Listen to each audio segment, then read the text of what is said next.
Hi, everybody. This is Gino Vanelli. You're listening to Rainbow Country with Mark Tara.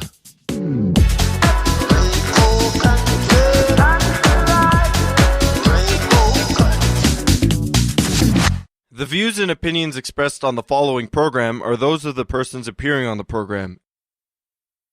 Today on Rainbow Country, Casa Susanna, the story of the first American transgender network from 1959 to 1968. That and more in episode 391, so stay tuned for Gay Talk Radio right here on Rainbow Country. Hi, this is Emily Saliers from Indigo Girls. Hey everyone, this is Chris Harder, porn star, burlesque performer, and the creator of Porn to Be a Star. You're listening to Rainbow Country with Mark Tara.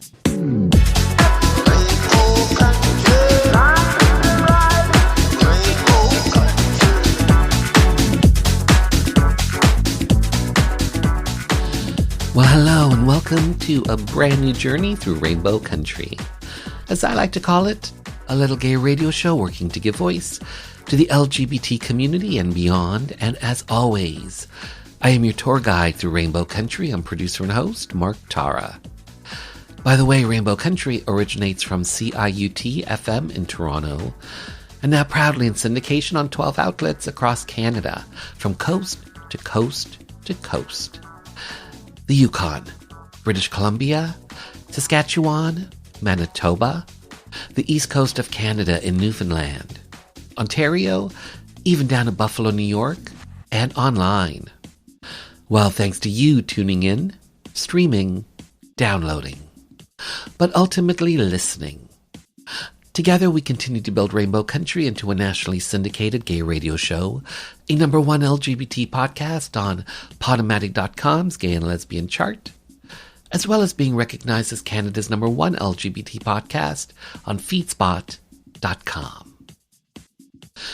So today, Casa Susanna, an exhibition of snapshots taken by members of the earliest known American cross-dressing network, which operated in upstate New York, the Catskills, from the 1950s to the 1960s.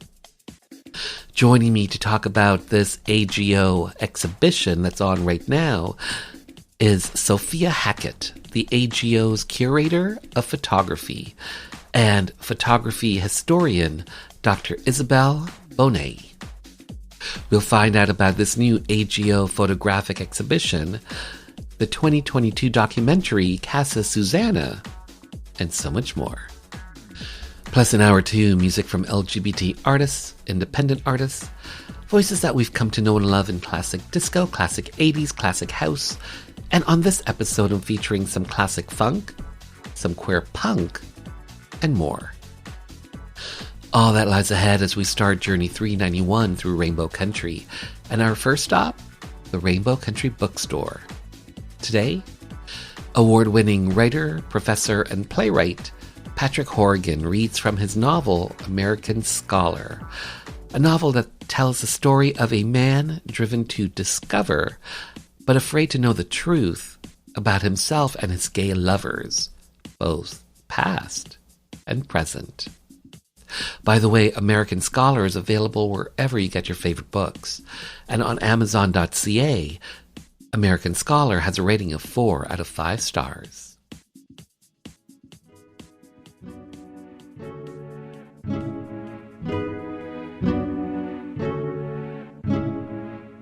James Fitzgerald would no more part with those 12 storage boxes than cut off his right arm, for they contained all that was left of Gregory, in a material sense anyway.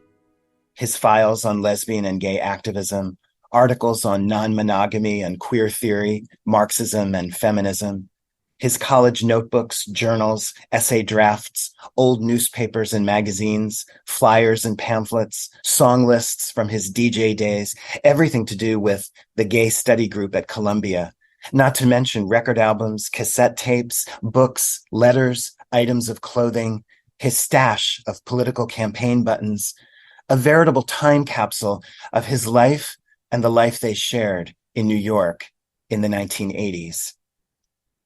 Every couple of months, Fran would mention the boxes, how they took up so much space in the spare room, how he wished they could turn it into a proper guest bedroom, or maybe even a nursery. That was the real issue, not the boxes. The boxes weren't in anybody's way. The real issue was children. Fran wanted a child by the time he was 40, and the drumbeat had only gotten more insistent since he turned 38. James didn't want children. My books are my children, he sometimes said. Well, I'm sorry, your books aren't enough for me, Fran would shoot back. They quarreled about it again this morning, and on the very day he was set to give a reading from American Scholar. Surely that was no coincidence. The buzz in the Warburg Lounge grew louder as the time approached. James had sequestered himself in the tiny office at the back of the lounge to look over his notes and some passages from the book. He never liked interacting with people before a talk or a class because it blew his concentration. Fran, meanwhile, was nowhere to be seen. James tried calling one more time. Still no answer. They'd originally planned on going uptown together, but that afternoon Fran texted saying he had to work late and would meet him at the Y instead. Now, minutes before the reading, he sent a message that the 7 train was delayed. So, which was it? Too much work or subway trouble? Why not jump into a taxi or call an Uber? It didn't take a PhD in English to see what was going on. Of course he loved Fran and wanted him to be happy, wanted to do what he could to make him happy if it were possible. But raising a child, the sacrifice, the expense, the headache and heartache, he just couldn't fathom. The idea of being married wasn't even something he imagined for himself until a few years ago, much less being a parent. Maybe if he were younger, like Fran, he might feel different. But he was 54. He liked his life the way it was. His path, he believed, was set. He was already working on his next book, a series of personal and scholarly essays on place, from the house he grew up in to the home he'd made with Fran, along with some famous attics, rooms, and houses, both real and fictional, in between. And he could dimly see 2 or 3 more writing projects on the horizon. He took a deep breath. People had come to hear him speak about American Scholar. Friends and colleagues and students and people he didn't even know. Getting tangled in a marital spat was the last thing he wanted at this moment. He stood up, silenced his phone, and slipped it into his pocket. Now, with book, notepad, and lucky silver cross pen in hand, he entered the lounge. Anyway, who knows, he thought. Maybe Fran will make it in time for the reception. Jimmy Fitzgerald entered the shift room of Earl Hall and took a quick look around. He felt nervous. 15 or 20 guys stood talking in small groups and pairs. Others sat in folding chairs arranged in a wide circle. Though many of the seats were already taken, he spotted 3 in a row still unoccupied. He crossed the room, trying to act like he knew what he was doing, like he belonged here, and chose the middle of the 3 so as not to have to sit next to anyone, at least not yet. Avoiding all eye contact, he methodically removed his coat and scarf and hung them over the back of the chair. He withdrew the book along with a notepad from his backpack and placed them on his lap.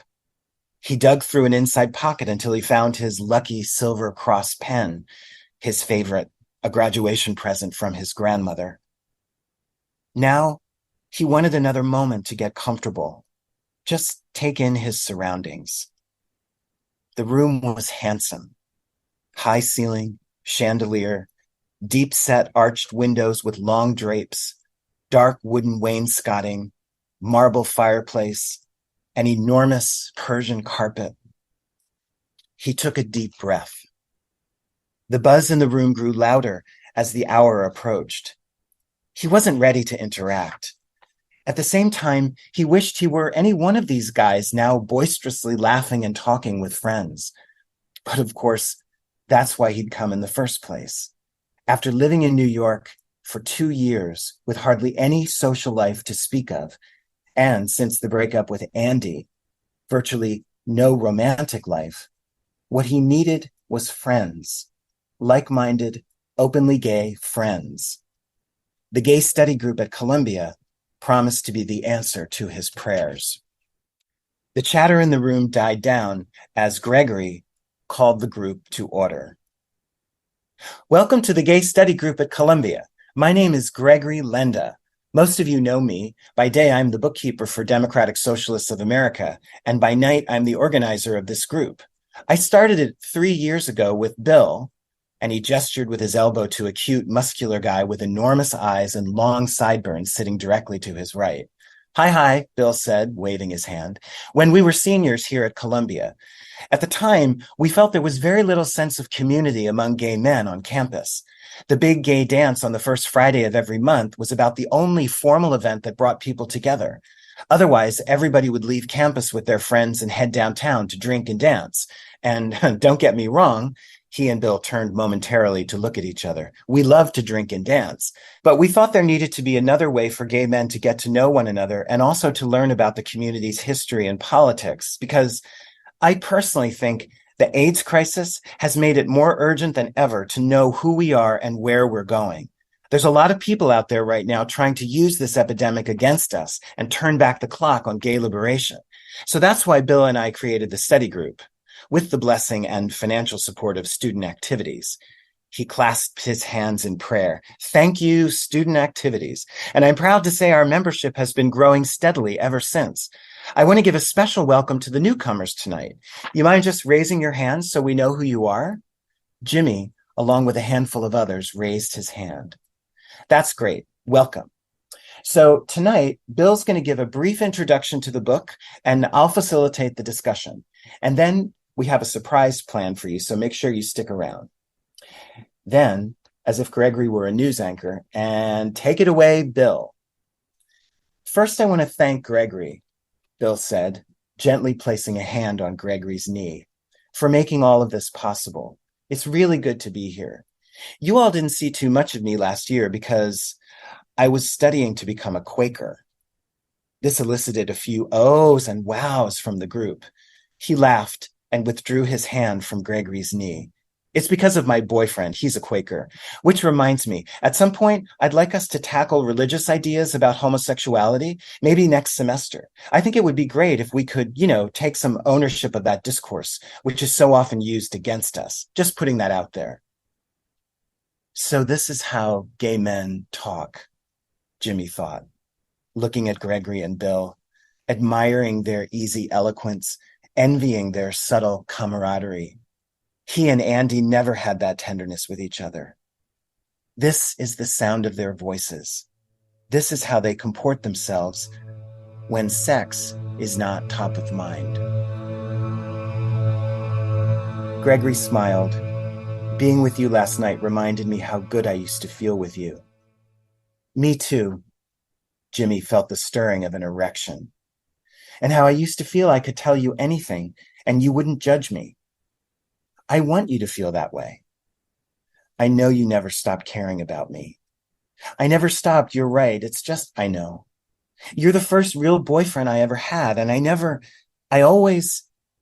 Jimmy paused to collect his thoughts. I have so much to learn about being in a relationship, but you are very important to me. You have no idea. I'm glad, Gregory said, sipping his beer.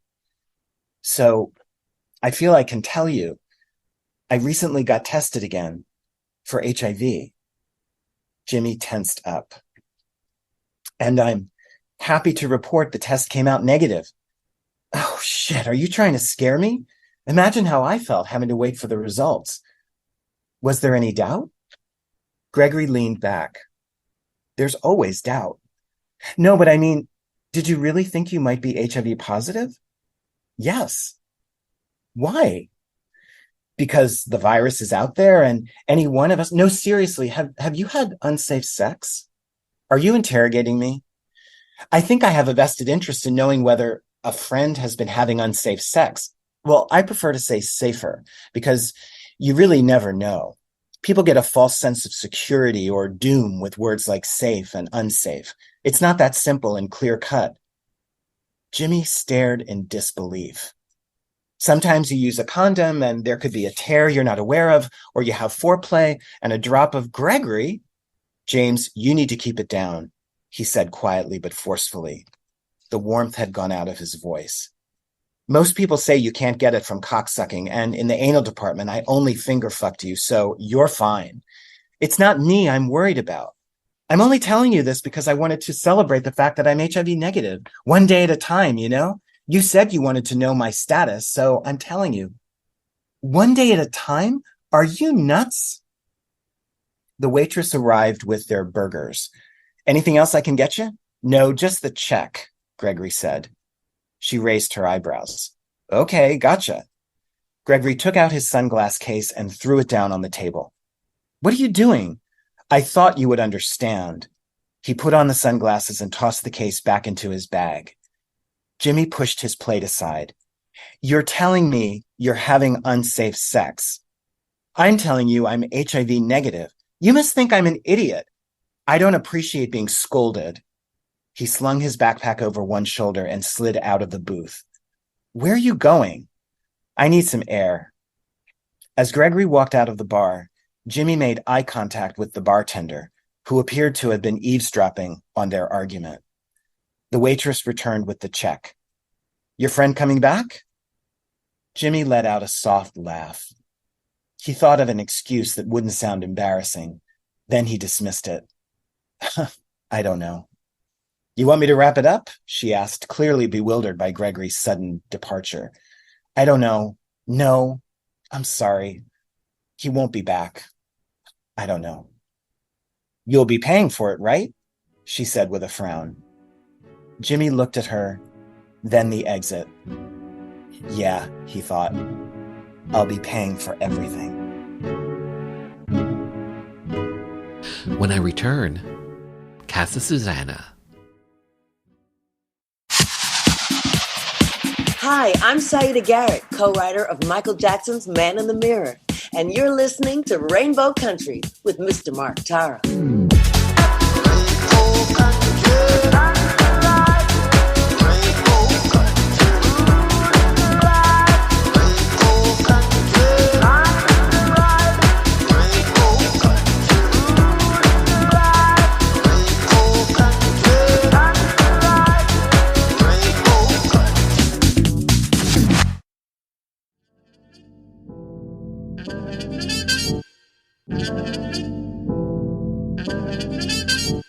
Sophie Hackett. Hi, how are you? I'm well, how are you? I am well. Dr. Isabelle Bonnet, bonjour, comment ça va? Bonjour, ça va et vous? Okay, girl, don't get too carried away. That's as far as I go when it comes to my French. I have to say thank you both for being here, to have your voices, your stories be heard by the LGBT community and beyond, especially to talk about a photographic exhibit that's on right now at the AGO, the Art Gallery of Ontario, Casa Susanna, photographs documenting America's first trans network. Sophie Hackett, let's start with yourself. You are the AGO's curator of photography. Talk to me specifically about the genesis of this exhibit coming to the AGO, and how did that come about? Talk to me about that aspect, if you can. Sure. Well, I'd say the genesis of this project goes back about 10 years, if you can believe it. And in different ways, unbeknownst to each other, Isabelle and I each found a book, also called Casa Susanna, that was published in 2005. Isabelle was working on her MA thesis. I was working on a show to do with photography and queerness for World Pride here in Toronto in 2014. And a friend had told me about these pictures. He's like, "Oh, do you know about this Casa Susanna?" And in this book from 2005, what you see are, humble family snapshots, kind of the kind that any family might take from the 1960s primarily. So you can imagine that kind of color. If you have some snapshots of your own from the 1960s, you know what they look like. Color's a little bit faded, some crazy fashion. And their friends getting together. There are birthdays, there are parties in the summertime. But what you realize, what's different about these family photographs is, of course, they were of cross-dressers, who a very small community in the U.S. at the time, who would come together either in New York City or in upstate New York in the Catskills at a couple of different resorts. But that's the Casa Susanna of the title. So, Dr. Isabelle Bonnet, you are a photography historian. Talk to me about your involvement in bringing this exhibit to the AGO specifically. Can you shed some light on that element? Sure. I had bought the book in 2005 as well. Was quite fascinated by it, and at the time I worked in fashion, and then I resumed my studies, art history actually, and I choose, the book as a subject for my first master.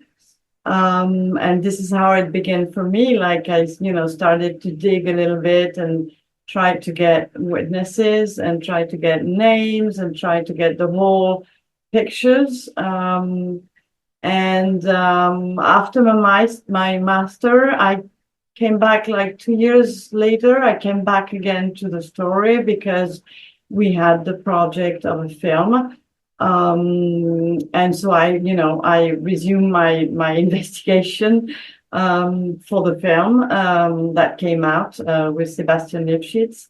And so that's about it. And it was, once you get the whole picture, it was natural for me to start to organize with Sophie an exhibition and a book, of course.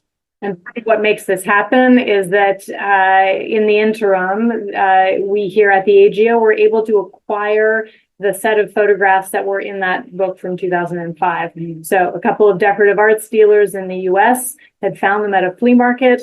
I came to know them as I was planning this other show in 2014. And as they retired and downsized, we were able to come to an agreement to buy the photographs from them. So the AGO holds a core group of these pictures, which is why it made sense for us to be part of the book and the exhibition. And some of them are even used in the film that Isabelle worked on. So there are multiple facets here, but the fact remains AGO holds one of the core groups of pictures about this network of people. And as we've done more research, we've learned more and more. The pictures themselves have become richer and richer through what we've learned. So, Sophie, was it essentially your decision, or at least bringing it up to the AGO because you're the curator of photography at the AGO? Was it essentially your idea or your suggestion to have this exhibit at the AGO that's on right now? It's let's say it was the result of multiple conversations, between Isabelle and I, and then it became clear that doing an exhibition would be a great idea. And I said that, and so with Isabelle's support, I brought the idea to my bosses and said, we have to do this, and they agreed. So I'd say it was a collaborative effort. Well done to the two of you. You just mentioned there's a documentary called Casa Susanna that's out now. I'm assuming the two of you have seen this documentary. Yes, Isabelle was in fact the kind of one of the lead people to make it happen. Okay. So yes, she's definitely seen the film, and as have I. The film actually premiered at TIFF in 2022, so it was very moving to see it there on the big screen. Yeah, I cover TIFF, and in 2022 it was on my radar, and I reached out to the powers that be. But I couldn't get any interviews. But here I am now in 2024. Great, talking to Dr. Isabelle. So, Dr. Isabelle, can you shed some light on the making of this documentary that's out now? The documentary on Casa Susanna. Like, how did you get involved with the documentary? Well, at the time, so I was working on something else at the time, and then my husband worked for a TV producer, and he kept going on saying to me, the Casa Susanna is such a story, and you have a few witnesses, and they're still alive, so we should propose the subject for the TV channel Arte in France. And this is how it all started. So, of course, the TV channel Arte was very much interested. But at the time, they didn't want me to direct the film on my own. So I had to find a co-director. And so it was, it was complicated. So after a year, I was friends already with Sebastian because we did a few things together already. And so, and I knew he was dying to do the film. So finally I said, well, you're free now. We have to do the film, and let's propose the TV channel to, do it together. Well done. Well done on the documentary. Director in question, which you may or may not know, is Sébastien Lifshitz, he's a very well-known filmmaker in France, and also is a collector of photographs of cross-dressers, as it happens. So there's a personal interest too. So you mentioned earlier, 2004, I believe, at a flea market, these photos that are part of this exhibition that's on right now at the AGO were just sitting there in 2004 at a flea market. Yes. I'm not sure who to address this question to, but can someone speak to who acquired this in 2004? So there were two men, Michel Hurst and Robert Swope. They're a couple. They were decorative arts dealers. And so, as treasure hunters, in a way, they were at the Chelsea flea market. And Robert saw at a stall these photographs, and there were just something about them that struck him as special.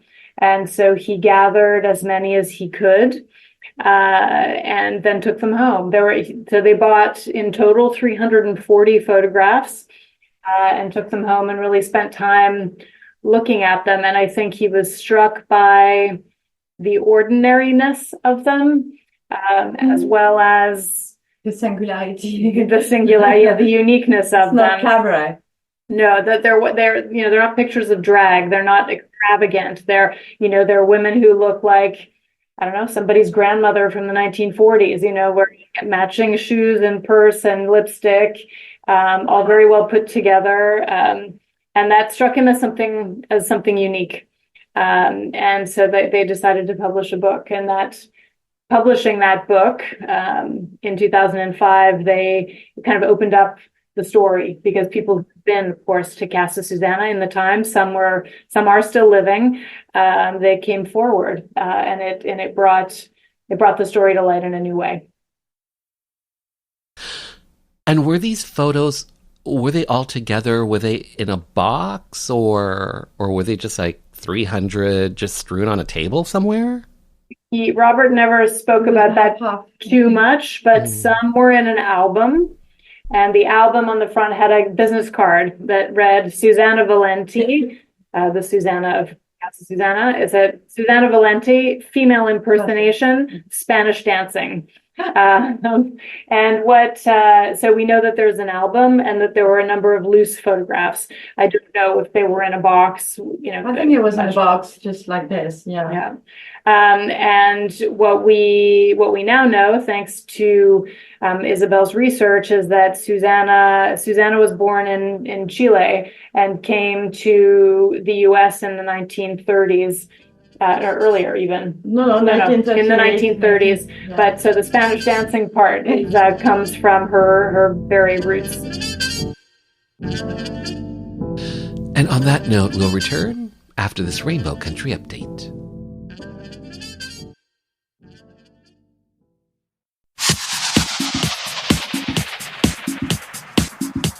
Hi, I'm Paul Poirier, Canadian champion in ice dance and 3-time Olympian, and you're listening to Rainbow Country with Mark Terra. Hello, Canada. I'm Canadian jazz vocalist Audie Braun.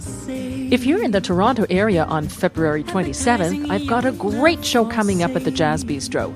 To help celebrate the release of my new CD, Night and Day, the Cole Porter Songbook, I'll perform Cole Porter's music and also pay tribute to 2 of Porter's contemporaries, Noel Coward and Kurt Weill. Backed by a stellar combo, Don Breithaupt piano, Russ Boswell bass, Mark Kelso drums, and William Sperande trumpet, let this music sweep you off your feet. The Jazz Bistro fills up very quickly, so reserve your table now by calling 416-363-5299. Let the poets pipe of love in the childish way. I know every type of love better far than they. Hi, my name is Joanne Vanicola, and I'm an actor and a writer, and I was first on Rainbow Country with Mark Tara on discussing the massacre at Pulse Club in Orlando. I realized how important it was for our community to have a radio station, specifically for our issues, to talk about people in the LGBTQ community and to provide an outlet for our stories, to discuss our politics, culture, and give voice to the issues that matter to us. And of course our artists and the things that we do globally, and talk about culture. And without people like Mark Tara providing a space for this with a radio show like this, then we wouldn't have that voice. So support, tune in. Thank you.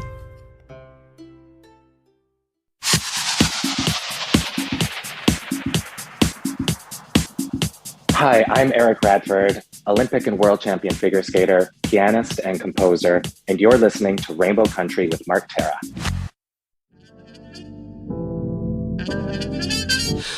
So, Sophie Hackett, you have a master's degree in the visual arts from, I believe, the University of Chicago. You're also a faculty member at the now Toronto Metropolitan University in the Film and Photography Preservation Department. How did you get turned on to the visual arts, to going down the road to what you're doing now? Like, were you a photographer? Did you want to be a photographer? Did you want to be a filmmaker? How did you get turned on to the visual arts originally? I certainly, was exposed to art as a young person. My grandmother in particular would take me to museums, and so that kind of always part of our life. I grew up in the countryside outside of Montreal, so not a lot of museums around there, but when we could, we would go and visit. But as fast forwarding a while, I did for a moment think I would like to be an artist. I did study. I have a Bachelor of Fine Arts in photography from the Emily Carr Institute of Art and Design in Vancouver. And so that very much, I think, shaped my sense of, I wanted to work in that field somehow. And I initially thought I wanted to be an artist, but of course, as you get real about those ambitions, I felt like, in fact, I wanted to focus instead on writing about and talking about other people's work, that would be, I was going to bet on that horse rather than on being an artist myself. I ended up working in galleries and nonprofits and doing freelance writing and freelance curating, and eventually my master's in art history at the University of Chicago, and kind of wended my way to the AGO. But, feel, I suppose what's perhaps most related to this exhibition at hand is I've always been interested in this category that we call vernacular photographs, or photographs that weren't necessarily made intentionally for the gallery space. So it's not, photographers in the Casa Susanna pictures weren't thinking about the museum. They weren't thinking about making a splash with their work. They were simply trying to document themselves in their own lives and to maintain their kind of network of connections. So I love these these uses of photography that kind of go beyond the art world per se. And that's always been an interest of mine from the beginning. In fact, the first exhibition I ever curated was called The Found and the Familiar: Snapshots in Contemporary Canadian Art, about how artists had used that material of their own family lives to make their own work as inspiration for their own work. So that interest has been longstanding. Well done. So Dr. Isabelle Bonnet, you have 2 master's degrees. Yeah. One of which is on the Casa Susanna book, I understand. What was it about this book and these images and these people that drew you to wanting to study them even more? What drew you to this in particular? Well, I said I bought the book when it came out in 2005. I was, for one reason, I wouldn't explain, maybe my psychiatrist could, but I was fascinated by those pictures. And when I arrived for my master in Paris Panthéon-Sorbonne, which is the University of Panthéon-Sorbonne, I had at first the idea to work on it, but to work on it and to work on transgender in photography, which was probably much more of subject for a PhD than a simple master. And when I showed this book actually to my director, he said, "Well, I think you have found the subject of it. It's probably a lot already, so just go for it." And that's it. I think I have, as a woman, I think I was always interested in social construction of gender, and I was always interested in snapshots, in what we call vernacular pictures, which is because it's quite private, and maybe because it's quite naive, but it talks about us and about the society, maybe sometimes even more than would artists do. I don't know. I mean, anyway, this was my kind of fascination about it. Some of these photographs, if my memory is serving me correctly, some of them are Polaroids, correct? Or am I wrong? Some are Polaroids, definitely. And they're essentially like these men that are cross-dressing as women. They were men going to this space in the Catskills, Casa Susanna, and they were, for the most part, white men. They were middle class. They were upper middle class. They had families, and some of them, or most of them, identified as straight, even though they cross-dressed. And there's a distinction between, sexuality and gender expression. And just because you're gay doesn't mean that, you're necessarily effeminate. And just because you're straight doesn't mean that you can't cross-dress. And you can also be straight as well. And that was fascinating to me when this information came out about the people in this exhibit and in the documentary, that these men were, men that had families, and some of them were straight, but they were all cross-dressers. And I'm interested to know if that surprised the two of you when you were researching this and this information was coming out. Did that aspect surprise the two of you? I mean, I think there's a lot that we can't know about the inner lives of the cross-dressers at Casa Susanna. We do know that one of the key players, there's Susanna and her wife Marie. They were based in New York. There was also a West Coast force. Her name was Virginia Prince, and Virginia published a magazine called Transvestia.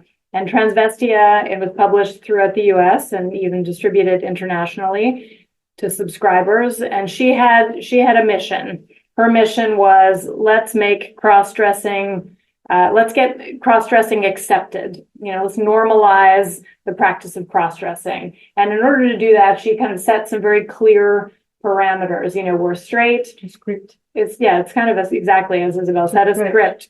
That it's straight men who sometimes have the dress up as women. And there's nothing about this that's threatening. There's nothing about this that's deviant. This is just a thing that some men do. But of course, in order to really do that, they end up excluding gay men, anybody with any kind of fetish of any kind. They desexualize the practice, and we know historically that for some there was a sexual thrill to putting on women's clothes, women's undergarments, for instance. So the people who really kind of came together around Virginia and who stayed around Virginia and Susanna were those that really felt like they could follow that script. Of course, to travel to those places, you needed money to be able to have a camera, to buy the clothes, to make your own photographs, to pay for the processing. You needed to have funds at your disposal. So they explains why many of them were professionals. They were engineers and lawyers and airline pilots. And Virginia Prince worked in pharmaceuticals. Susanna worked for the military. She worked for the Voice of America. So all that to say, I wasn't per se surprised to learn that they were straight, but we learned that that was very much the program that they agreed to follow in some way. And in fact, Virginia, as more and more cross-dressers decided they wanted to live full-time as women, and some of them underwent gender affirmation surgery. Susanna and Virginia both really rejected that. Then they rejected those people who went ahead and had surgery because they felt like, no, to be a cross-dresser, it's part-time. It's some of the time, not all of the time. Wow, interesting. As itself, from about 1968, lived full-time as a woman. Yeah. So, there's a little contradiction there. To go to Denmark at one point. Yes. After Christine Jorgensen came back. Yes. But you have to imagine that when it started, like when, the transvestia started, which meant that suddenly all these men could exchange together, see each other, and suddenly they had this consciousness not to be alone.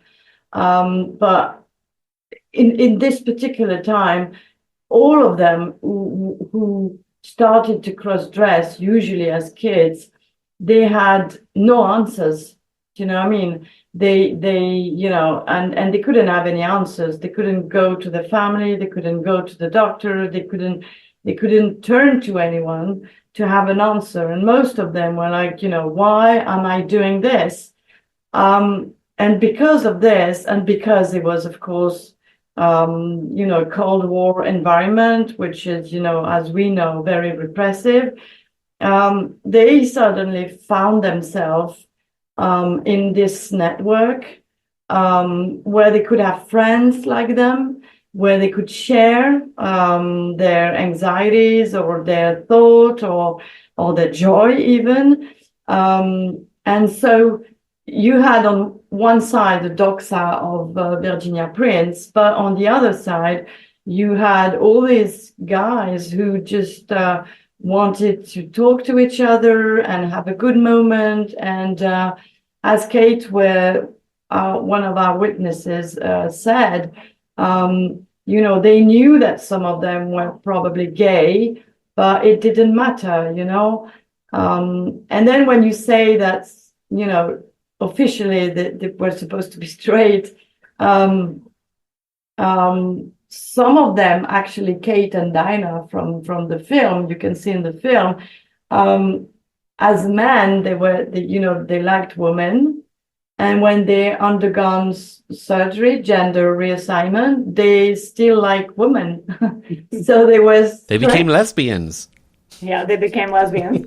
Yeah, but in a way, the sexual orientation didn't change because, their gender changed. Yeah, because their gender changed. So, it's a long answer for you, but maybe too long. Yeah.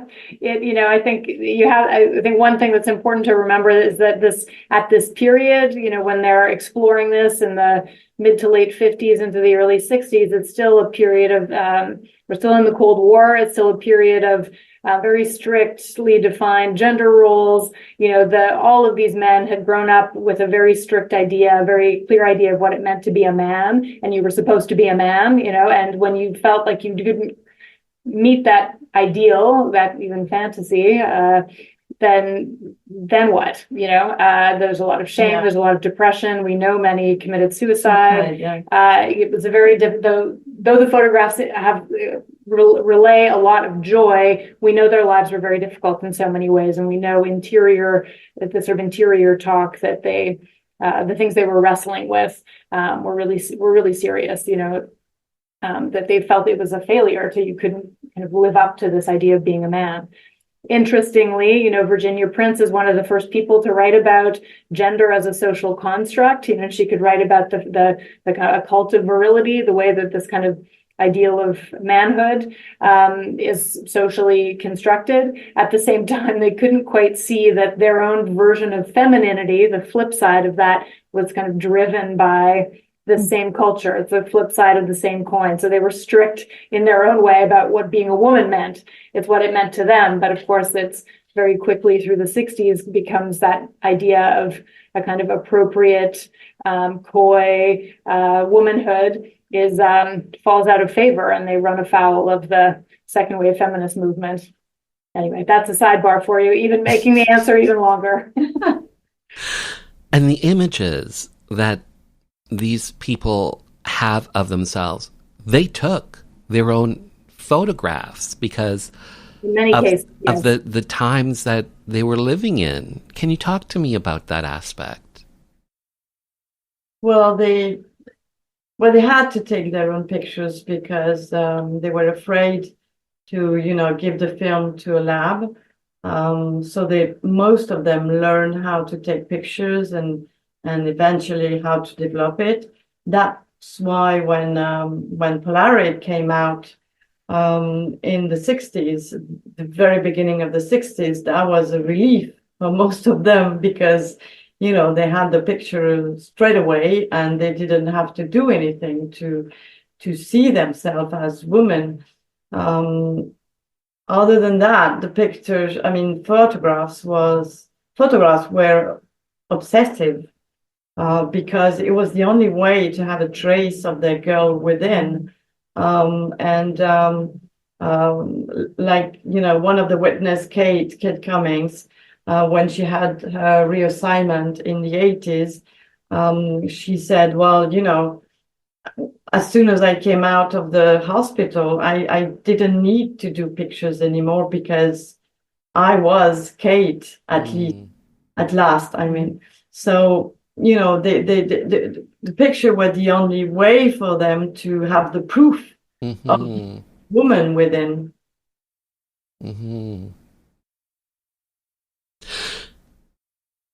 The fact that the two of you are helping to bring to light LGBT history that goes back to, the 50s and the 60s that were sitting on a table at a flea market in 2004. What are your thoughts on that? And maybe it's an odd question to ask, but that you guys are helping to shed light on an aspect of queer history that was not known before, and you're doing it through the art exhibit, through the documentary.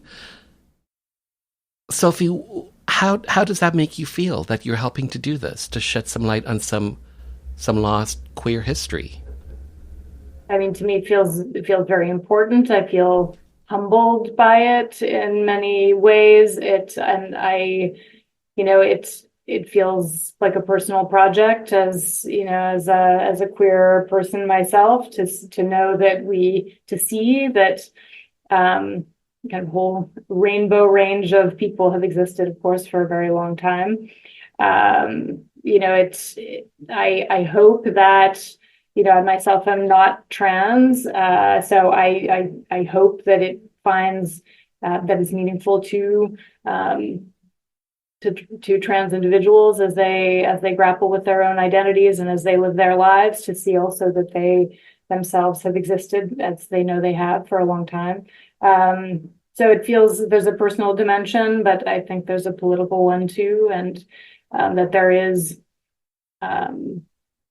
that to make the lives of people in the past visible, and this is my historian speaking, that make the lives of people from the past visible can we hope change the course of the future. So to me, this is part of why. I mean, and I love I love the pictures, I love who they are, I love what they strived to do in the face of difficult circumstances.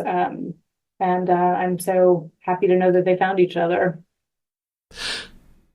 And Dr. Isabelle Bonnet, how does it make you feel to be bringing light to some lost, unknown queer history from the 50s and the 60s, and a complicated history, a nuanced history at that? How does that make you feel? I suppose like Sophie, meaning that I think, we all of us have history.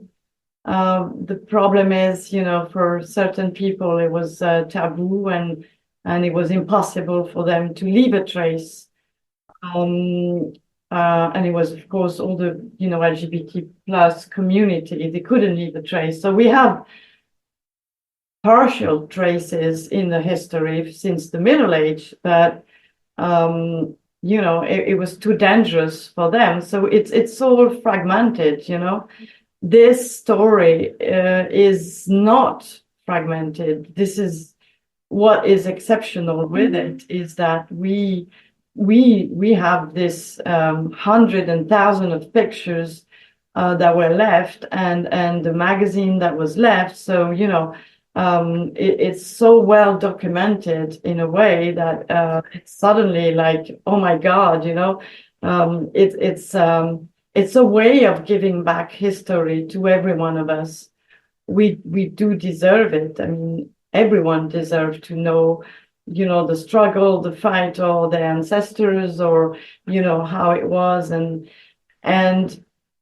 it is political, of course, because in America and in Europe right now, we have this wave of extreme right coming in, and a lot of disinformation about it. People saying it's a fashion to be transgender, or it's something very new. So showing this is a way of saying, well, it's not new at all. It's always been there, and it's a way of showing this to the people, and maybe hope for more tolerance and understanding, and that's it. So definitely, it's today it's political. Maybe 30 years ago it would have been less a political message, but today is very, very political for me. So here's my last question, and it's for the two of you. And Sophie, I'll start with yourself. What do you hope audiences come away with once they've seen these images, these snapshots that are part of this exhibit? What do you hope audiences come away with after they've seen Casa Susanna? I hope that they understand the world that the Casa Susanna crossdressers were a part of, that the world existed, and that they have an understanding of how they found each other, the joy in that, I hope they come away with a sense of, I think, both to Isabelle's point, both the joy and the struggle, and that I suppose change happens in sometimes in a non-linear way. But I think there's, I think there's delight in the pictures themselves. I hope they delight in meeting the characters that were part of this circle. I hope that they see them, for those queer audiences that come anyway, they see their ancestors in some cases, and they're doing their thing imperfectly as it is, and that they, I think, have some compassion for what they went through. And Dr. Isabelle, what do you hope audiences come away with after they've seen these images? Well, I don't know about Canadian public, but the Casa Susanna was shown already in Rencontre d'Arles in July, August, September in the south of France, in the very famous festival Rencontre d'Arles. So I know about what the public was saying in France, and I think we didn't miss our mission, which is that people get out of the exhibition in south of France saying, "Oh my God, it's so emotional," and we have understood many things, and we kind of look at transgender people differently, maybe because they liked the way we showed it, but they probably what Sophie was saying. I admire really all of them. For me, they were kind of warriors, and I think the love we had for them, we transmitted it to the public, at least in France. And actually the exhibition was a huge success. So, I think it changed a little bit for some people who were kind of ignorant about the subject. Mm-hmm. Well said, well said. Sophie Hackett, Dr. Isabelle Bonnet, thank you both for your time. Well said, well done, well curated. Thanks for being on the show. Thank you. Thank you. Come and visit. Yeah. Casa Susanna is on right now at the AGO, the Art Gallery of Ontario, until April 14th. For more information, simply visit ago.ca.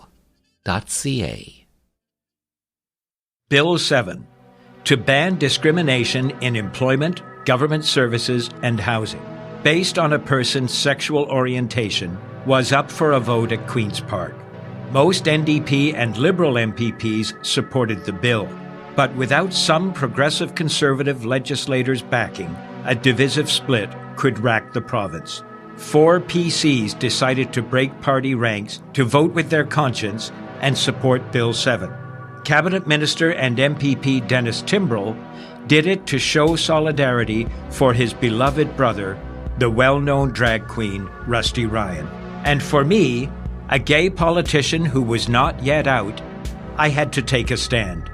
We were known as the Gang of Four. I'm former Cabinet Minister and MPP Phil Gillies. The date, December 2nd, 1986, when LGBT rights came to Ontario. And just like that, this little gay journey through Rainbow Country has come to an end. For the full 2-hour episode, simply head over to marktara.com, where everything is connected, and hit the archives banner. To keep up to date with the show, check out my socials at Mark Tara. The podcast is available on all major platforms. And finally, I want to take this time to thank you for taking your time to be with me. Remember, we are living in days of making dreams come true. So believe in yourself, and the world will believe in you.